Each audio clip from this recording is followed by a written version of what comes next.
Story. You had a story. Yeah, I had a story I was going to share with you. I noticed that I have a car interior shop. We do car and boat interiors. And by the way, I guess Juan and Andy are here. And Juan, I saw that truck on Facebook, so we'll talk. Uh, and I saw that the golf cart needed it had a rip in it for a while, and then I finally brought it up to Danny and says, they're like, oh yeah, that'd be great, because I offered to do it for free. And I wanted to get it back to him the next day. Come on, come on, come on. Miss Sasha. Maria's boyfriend is here too, Sasha. Yeah, full house. Uh, so I wanted to get it back to him the next day, so I was just gonna do it a gray like it is now. But then one of the parishioners here, Pablo, he's been on the show. Big goofy, buddy Pablo. He's like, what color are you gonna do it? I'm like, well, I was just gonna do it gray. He's like, no, do it like blue or do stripes. And he starts hyping me up. I go, I could put like waves of faith and do. He's like, oh, like yeah, do that. And I'm like, yeah, I'm gonna do it. And I get hyped up, but really I can't do it and have it back the next day. Like it it would take a miracle, which is what happened. On my way to my shop, there's a printing place, like a small printing place. And I heard they give really good prices, and I stopped by there like 10 times, and they're always closed. Every time I stop by there, they're always closed. But that day, guess what? They were open, and I was like, I knew it was because, I'm on my way doing something for the church, for the Lord. And so I go, and I start talking to the lady's grandkids, the little kids. And one of the kids was like, well, who's your boss? And I was like, well, I don't have a boss, because, it's my business. And I'm like, well, no, God's my boss. And he's like, God's your boss? How is God your boss? Because he's a little kid, he doesn't understand. So I start talking to him. And next thing I know, I'm talking to him about Jesus and how Jesus talks to me. And I stopped myself and I asked the lady, I go, was this okay, ma'am? I'm sorry. And she's like, no, that's fine. And so I started talking to the kid some more, him and his brother. He was a chubby little kid with glasses, which I really like chubby kids with glasses. And so I'm done. I'm done talking to the kid, and the lady's done with the vinyl, and it came out good. And I'm telling her, it came out good. I'm telling her I have an upholstery business, and so I might, use her a lot.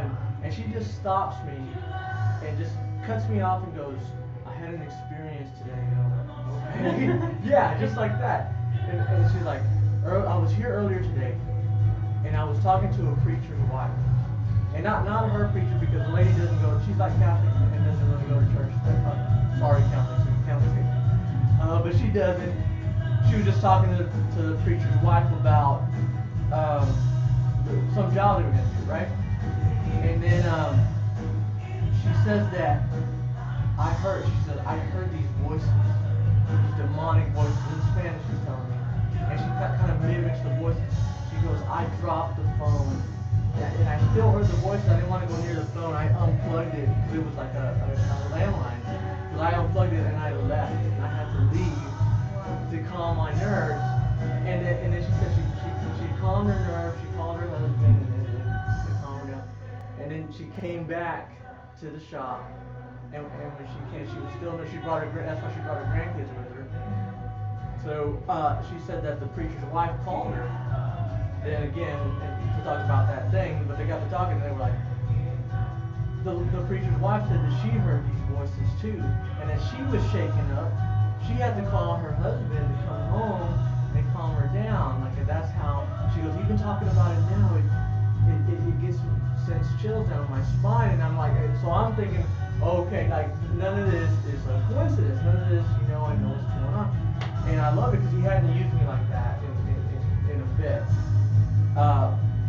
So I start talking to her. I start telling her the truth, that she doesn't have to be scared, that she doesn't, that these demonic forces, and this is kind of controversial subject because there's some Christians who don't believe that, I don't know, or they don't like talking about it, or they don't believe they're around. Well, there's definitely spiritual warfare.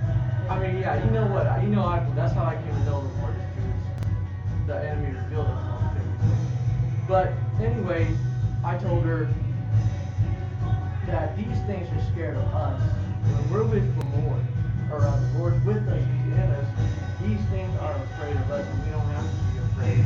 And she started feeling better. And then she started telling me that these experiences have been happening since a tarot card reader moved in next door to her. Like it's in the same building, it was like a two-part. So this tarot card reader had moved next door and she's been having these experiences. So much so that she wants to move. She actually might rent the space in my building where I rent out. So This is on Main Street?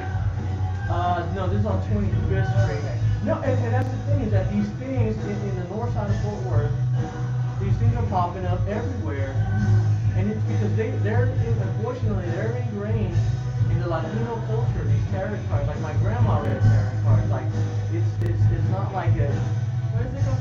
Santeria or something? so, yeah, it's ingrained. Even in Mexico, the Catholic Church works with witches, like brujas. The brujas are there for God. They supposedly they say it right.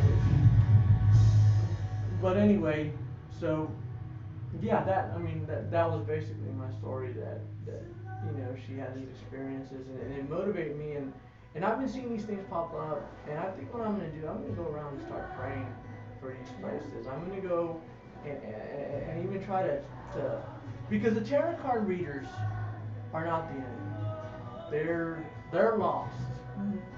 Yeah. but they're children of the Lord. They don't know it, but they are. Our enemy is not. What is that verse?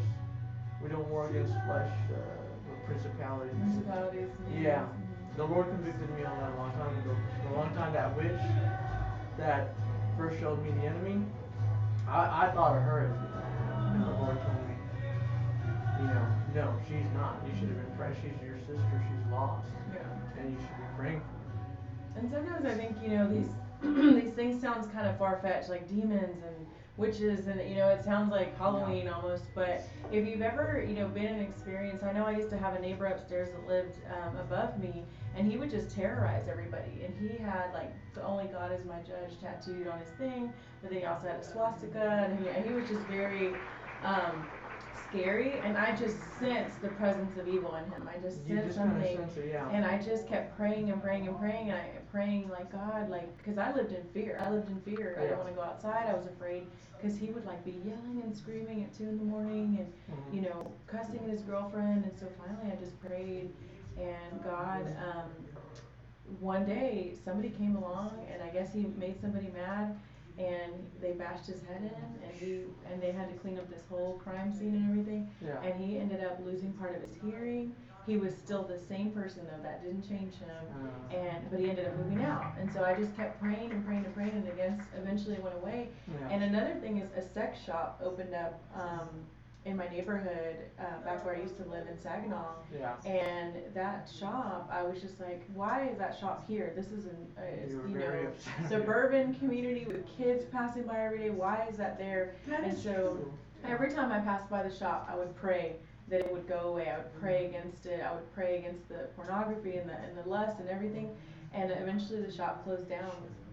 And I was like, man, the Awesome. power of God, so we just have to be. The tarot card reader, and I'm making quotation marks, tarot card reader, because what I believe is these things, Psychic, they whatever. serve demons, or they're being manipulated. Yeah, anything that's not of God, anything that's not a biblical thing, Outside of the tarot card place, there's this mannequin this very well endowed mannequin, very not conservatively dressed at all, and I'm like, what does that got to do with tarot card reading?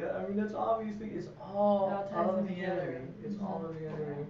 Awesome. Well, I'm gonna step down and I'm gonna let you guys Okay. chat. We have a couple guys. You don't want to tell your Interesting. story?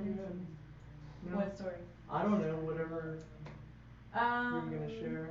Well, I was gonna just share a little bit about. I'm reading the book called Unstoppable by Nick Vujicic, and I don't know if you guys are aware of him. He's the guy with no arms and no legs. He goes across the nation and the world, basically, ministering to people, who have disabilities or who are struggling. And he talks a lot about suicide, and we talked about that 2 shows ago about suicide. Yeah. And, there's 1-800-SUICIDE. I think Caesar mentioned if anybody's Yeah. struggling with that. But I read, and just really near and dear to my heart, it just made me. I was just crying last night. I was reading till 1 in the morning, because it was talking about bullying and how horrible that is, and it's an epidemic, and there's cyberbullying and just different things like that, Yeah. and that can drive children to Well, suicide. words are, this is biblical. The word is this powerful thing, and you can speak life into people, or you can speak death into people. Yeah. So I just want to encourage anybody, if you're being bullied, Unstoppable is a great book to read because it kind of gives you some tools on how to deal with that. Yeah. And again, that's a demonic spirit. That's evil coming against you in bullying. And all you have to do is pray. And I remember he shared this one story where he was in a wheelchair because he had no arms and legs, and this guy kept bullying him every day, saying, there's Nick. He doesn't have a What? male part. Oh like, my goodness. yeah, and so just tearing up his manhood. And so he basically was tormented every single day. He would go hide in the stalls. He would, Yeah. and one day he just prayed about it and prayed about it. He had his parents pray, and he went up to the guy and he goes, "Why do you do that to me? Why do you do that?" Like, he confronted the guy and he Yeah. said, "Why do you do that to me?" And the guy said, "Oh, I was just messing with you. I didn't really mean to hurt you." Yeah. So a lot of times bullies they're not even aware of how much pain they're causing you. Nobody thinks they're evil. Yeah. And that's the problem when you live your life by your own rules, is that you always think you're okay. We can justify whatever we want. Exactly. Yeah. But if we live by the word of God and we check ourselves, and the bully ended up saying, I'm really sorry, man. Like, I had no idea that I was hurting you that much. Yeah. And so he just stopped bullying him from that day on. And so if you're being bullied, I just encourage you to talk to a counselor, talk to your children about being bullied. Encourage them that, it can stop with the help of everyone, and taking the higher road and not joining in bullying and stepping up for people who are being bullied. We can definitely make a difference. So. And when I talk about these demonic forces and stuff like that, I mean, that's what they do. It's not like they don't come out and go boo most of the time. Yeah. They just have you to lose your focus from the Lord. Look at these lustful things. Or there's a great book I got a book club actually starting right now by C.S. Lewis, The Screw Tape Letters, which talks about exactly how to get you to lose focus on the Lord. They're like, oh, hey, look at your neighbor over there. Look at all this stuff your neighbor has. Why don't you have that stuff? There's just all these tactics that they have. Awesome. Well, I'm gonna step down and we're gonna. But stick around with you. Yes. Oh yeah. Okay. Right, Juan and Andy, come on up here, guys. Come on. Oh, go ahead. No, you can. Andy. Oh, okay. Juan Padilla. Correct. And Andy Guadalupe. Right? Yes, sir. The elders, are you guys on the board or just elders here? We just serve here. We just serve. Whatever we need, we serve, brother. All right. Absolutely. You guys are gonna talk about the men's conference, this last Saturday. Last Saturday. It was at the Tony Evans. Yeah, Tony Evans Church. No excuses. Okay, and I joked with Maria that I was gonna go off on because it does get on my nerves how women, I see a lot, they always talk about how a real man is supposed to act, a real man is supposed to be this, a real man is supposed to be that. And I kind of think, you know what? Worry about what a real woman is supposed to do. Because, they're women, and I'm going to be alone, and they both got wives, so they're going to be quiet. He's not married. But, He's so single. but women, ladies, listen. Worry about what a real woman is supposed to do, and you'll have your real man. I mean, that's all I'll say about that. Now, no more excuses for the men. How was the conference? What? Rob me of my excuses, because I got a million of them. On. How was the conference? The conference Yes. was great. It was very encouraging. It was very motivating to go out and do what God has called us to do as a man. What is that? It consists of a lot. As a man, we're the leaders, Okay. Yeah. What is that? What is God calling men to do? To lead, man. Step up and lead. Too many. The lack of, Tony Evans was talking about the lack of men in the church. And Yeah. we see it time after time, years after years. Yes. The lack of men in the church. Yes. The lack of leaders in the church. He's talking about it's time to step up. Yeah. And do your part.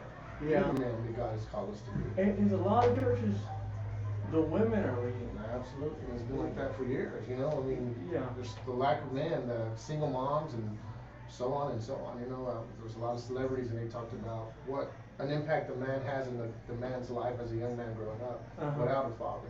Oh, yeah. You know, it was very encouraging as far as stepping in and just leading, taking charge. You know, not having to be told to do something, just get in there and go. If you see something, do it. You know. Now, because I was an atheist most of my life, some of my atheist friends would hear something like that and say, "Oh, well, that's sexism, and the Bible talks down on women, and why can't a woman lead and stuff like that." Like, what would you say to them, or what would it come from? God's called us, it's plain and simple in the Bible. God has told us to lead as a man. Yeah.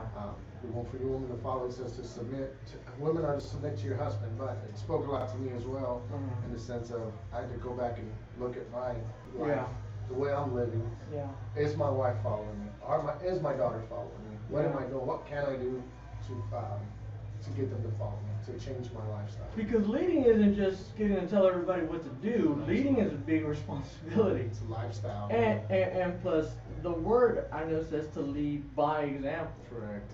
And that's how we're supposed to lead. That's how we're supposed to spread the word, is in our actions and how we live our lives. Right. Andy, what did you get from the conference? Well, I mean, it is very encouraging to see a lot of men to be out there. I mean, because like the title says, no excuses. Because, you know, in today's world, you know, there's a lot of, you know, and you know, I'm not saying there's nothing wrong with women serving, but you know, God's called us to serve in the church. That's the number Yes. one thing, and to be disciples for other men. And you know, I mean, I grew up in New York. I grew up in the hood myself too. You know, seeing moms grow up working 2 or 3 jobs, Yeah. and you know, like for my dad was always there for me. But me as a father myself to a beautiful 1-year-old daughter. I mean, She's so cute. and it you know, I don't know what that experience like to not have a father around, but it motivates me to try to be a better dad for my daughter. Even though I'm not perfect, but it makes me upset to see some of these men not being these kids' love, whether it's for selfish reasons, Yeah. or like, you know, my baby mama's tripping, or hey, that's not my kid, or hey, Yeah. you take care of yourself. I mean, I think it's just all about selfish actions, you know. And You know, it is, it absolutely is, and being the only guy here with a daughter and not being with the mom anymore, I mean, and we talked about it on the show before, I could see where they would be tempted to let their relationship with their ex affect their Right. relationship with their child. But guys, if you're out there, and you know what, the Lord's speaking to me, and there's one of you out there that's saying, yeah, well, you don't know my ex, she's this and that and this and that. And that may very well be, but I'm talking to you, the Lord's talking to you. Do not let that affect your relationship with your daughter, with your son. You know what, if she's making it hard for you, okay, I'm sorry, brother, but he didn't say, oh, if it's hard, well then don't do it. Extend that grace, just like Pastor was talking about today, even when they don't deserve it. Yeah. I think as a single dad, I mean, your daughter, guys out there who are not with your baby's mom, but your daughter's gonna grow up to marry someone like you. You know, she's gonna look at her daddy. Yeah. Set that example, that lifestyle, so your daughter sees your dad. I mean, sees her daddy, and when she gets older, she wants to marry somebody just like her dad. Somebody who treats her right. Absolutely. Yeah. Somebody who treats her right, opens the door for her, loves God. I always tell my daughter, make a man fall in love with God, but go through God first to get to your heart. I always tell her, don't give your heart to any man. I mean, plain and simple, don't trust any man, I tell her. But to make them fall in love with God so much that they have to in order to get to your heart, they have to go I through love God. that. I love that saying. Put God first. Absolutely. Seek the Lord first. Make Jesus your And everything. your great love. And yeah, like, well, I forgot how they worded too, but make him. Maria, you know this. It's a girl's heart should be so wrapped up in the Lord that the man has to seek him just to find it. Absolutely. Thank That's it. you. Maya Angelou. And see, we got to turn to the woman to tell us that, guys. We need to step up, guys. You can go back to that conference. Hey, we No. need our wives. Don't get me wrong, man. We need our wives. That's your second partner. When you're weak, she's Oh, strong. yeah. When she's weak, you're strong. We're the helpmates. We're the Absolutely. helpmates. Yeah, yeah, and I don't believe like I don't see the Bible as putting down women, or if anything, it lifts them up. Because a real Christian man, strong in the spirit, if he's got a girlfriend, talk to his girlfriend. She's gonna be being treated right. She's gonna be happy. Right. Right? Guys, what did you get from it? Like, cause you guys are two spiritual guys. You guys try to pursue the Lord. Try to keep Him in your focus at all times. So, but what did you two get out of this that new for you guys? Well, I think, it's a lot of things we got out of it. I mean, I think we just got to start being men after God's own heart, like how David was in the Old Testament was. I mean, and, of course, we have to love our wives. Like Pastor Ray would always, when he told me, when he was counseling me before I got married, he said, treat your wife like she's a beautiful glass vase. Yeah. There's a difference between a glass vase and a plastic cup. The plastic cup you just throw around with women, and that's how sometimes these relationships are. They think, oh, I'm just gonna I'll throw her around, but when you treasure her, it's like, I'm gonna make sure she's not gonna be broken. I'm gonna make sure that she's gonna be okay. Even if because how sometimes in the house we'll bump into the vase and it's like, oh, it's gonna almost fall down. Yeah. But we keep it checked, but we just bump into it and let it fall. And it's like, do we really care about it? I mean, even though I've been married for over 2 years, I'm still learning myself too, even though we're still working on our issues. But I just say, man, we have to just be men that's gonna get real and just be honest. Like I always encourage you guys every Thursday, every week. Andy leads up our band of brothers. Just be real about who you are. I mean, don't beat around the bush. Just cut to the chase, and and just be real. I mean, Tony Evans has a book that I'm reading right now. It's called Kingdom Man, and it's a very great book how to become the man you're called to be for your wife as well too. So I mean, it's a really awesome book. And I also want to point out too that if you missed out this conference, there's another one in November called Act Like Men Conference, which is a 2-day conference in downtown Fort Worth. So it's gonna be really awesome. And in full disclosure, I was supposed to go to this conference and I woke up late. So good. Okay, No there's another excuses. one. No No excuses. excuses. Juan, what about you? Anything personally? The thing that I just got out of it for men out there, just don't quit. No matter how hard it gets, don't quit. Yeah. It's easy to quit. God didn't call us to be quitters. I think He called us to all be winners. And no matter what you're going through, your marriage, I've been married 12 years, and this morning we got into an argument, Yeah. Last night we got into an argument. But still can't quit. Just follow God, keep pursuing God, keep loving, keep extending grace. God didn't call us to say, get a divorce just because you're fighting, or hate your baby's mom because She's doing whatever. I think too many men are weak these days. It's Yeah. plain and simple, they're weak. And it's just easy to throw in the towel. Don't quit, no matter how hard it gets. Don't Yeah. quit. Don't give up. And you know how if you're one of these guys who, you're weak and again, I hear there's men out there who have been deadbeat dads or whatever you've been.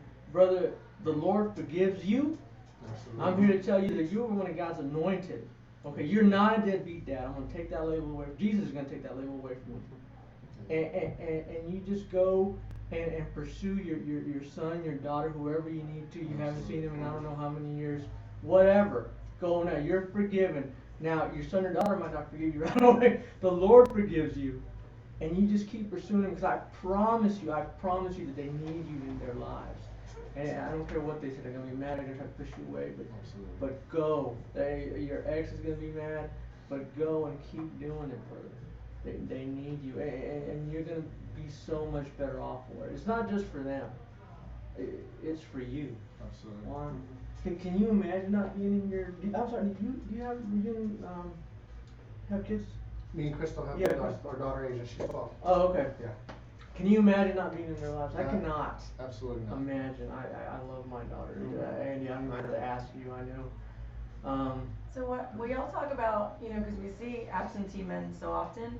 Will you talk about why, like why that is? I think it's because that's how we're talking about how women get raised. That's how men are raised. Like I know one of my friends, he was raised without a dad, and he had he thought he got his girlfriend pregnant, and he was talking to me, and he's like, I'm just no good, I just won't be around, and he's like, I'm like, but that's how you grew up. And he goes, yeah, it's just in me.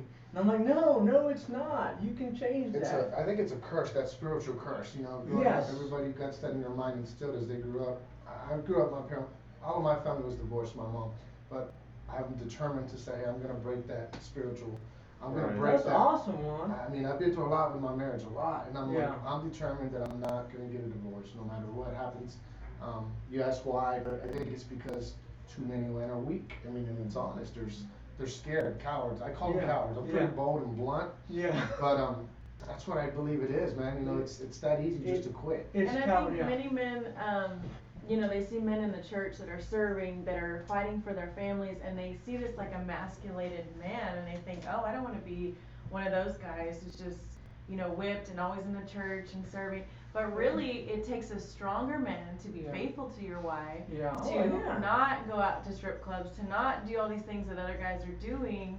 And, and I always go on that the enemy shows you that this is the road to manhood. It's you gotta be Right. one of the bad guys. You gotta Right. have a lot of women and And it's part of the way we grew up. It's the pride, the machismo is what they call it, right? yeah. But that stuff is lame, man. I've been there and done it all, and I'm like, it's not life, It's No. not what you want to introduce It's your a daughter lie. to. You can go to those places now. I look back now and I'm like, they are the way they are because of their childhood, the way they were raised, whether it was Right. without their dad, Yeah. whether it was without their mom. But it's crazy the way I look at things now, and I'm like, I know why you are the way you are. You Yeah. know? I mean, it's just, I got friends that struggle with going to strip clubs that are single dads, and I'm just like, dude, stand up for your kids, man. If you don't want to be with your baby's mom, then stand up and do what God has called you to be for your family, you know? It's hard.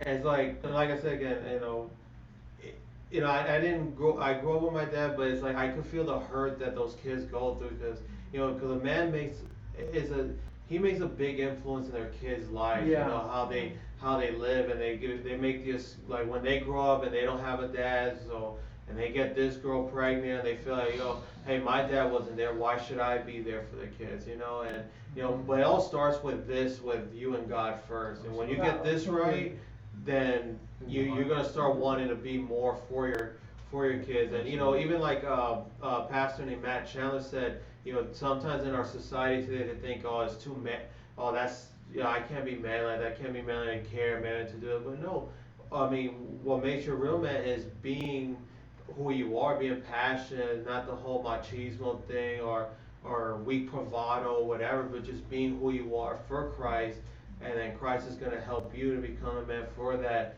future wife or for your wife, regardless. And What so. did the conference talk at all? Because he puts in my heart a lot the attack on masculinity going on in the church. Which I think it's one of the reasons you don't see a lot of men in the church. I was talking about how the enemy shows you this is the road to manhood. Like, how many of you remember the Fonz? Is a show, Yeah, Happy or Days. or Cheers, the Sam Malone character, and these are the guys like people. Well, me Juan's age, you're a little younger, but they showed you these are the cool guys. They have a Right. bunch of girlfriends and no responsibilities, and that's what the world shows you. And then the church, on the other hand, one of my biggest pet peeves is that a lot of people portray Jesus as this effeminate, kind of pretty, Kind of soft or something. spoken guy, and he wasn't that. He was a carpenter, Right. which I've been doing some carpentry work. Carpenters, get your hands It's dirty. hard, yes, and I got power tools. Jesus did not. Right. He was going into places, flipping over tables, correcting the Pharisees right there in front of their, parishioners. Can you imagine doing that to Danny? I'm just kidding. I think in our small groups at the conferences is when they broke it down, like what a manhood is. My conference was about marriage, keeping the marriage strong together. Okay. And I asked him, I deal with a strong-willed wife who always like, I'm right.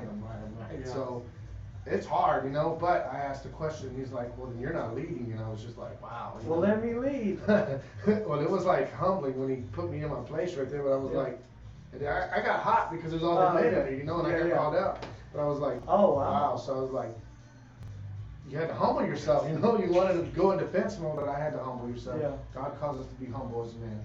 Yeah. That's what, I think that's what real manhood is, being humble, loving, Yeah. and following God, number one. Yeah. Oh yeah. But yeah, I think that's what I left with was the most. Is I still got to be humble. I still have to be obedient to the Lord, and I still got to love my wife regardless how I felt tonight or last night.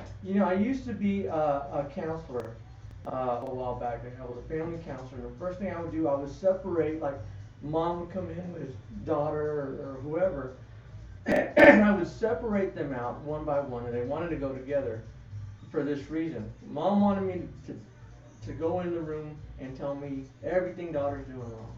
And daughter, of course, wants to tell me everything mom's doing wrong. And the reason I was separated, I go, Mom, I want to talk about the changes that mom can do. Absolutely. And they're always like, what? I'm like, not that it's your fault, but it's because we can talk all day about what daughter needs to do differently. We can't control daughter's actions ultimately. We can control what mom does. Absolutely. When she, and I bring that up because it's like this in this situation. Like, I know that there's some, sometimes there's a relationship out there that maybe you are a Christian man, maybe you are doing everything you're supposed to do, and your woman is not.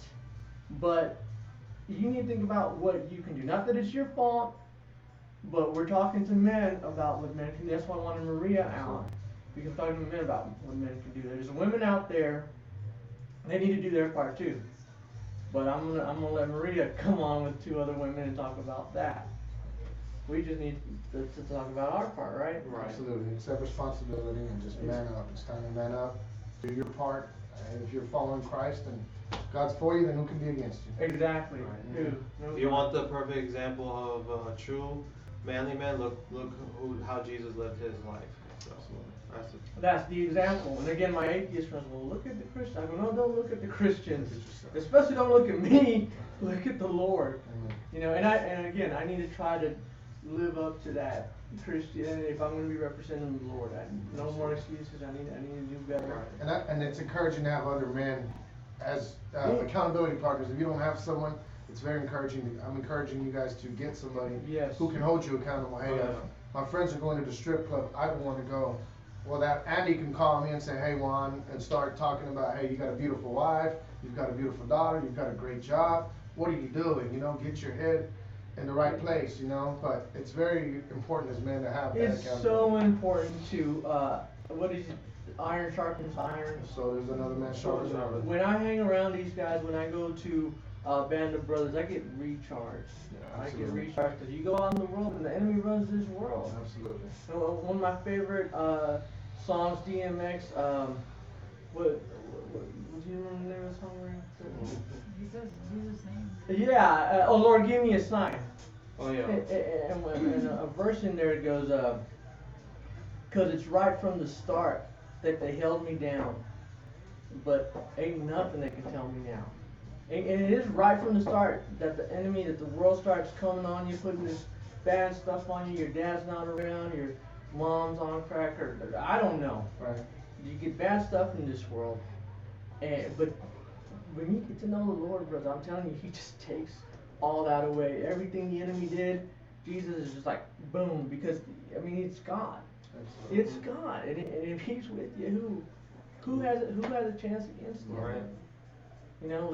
Only us. That's the only one that could get in your way, and that's who gets in your way is you. And I know that's the deal with me. Right. Okay, I think we're about out of time. Guys, if you have prayer requests or comments for the show or anything, email us in the name of Jesus at mail.com, not Gmail, just mail, mail.com. And remember, you're anointed. You're forgiven. You're not a deadbeat dad, whoever's out there. You're not a drunkard. It's not in you because your father wasn't around. You're God's anointed, each and every one of you. Amen. And I declare for you a blessed week. I declare for you the Holy Spirit to guide you. In Jesus' name. Amen. All right. That's awesome.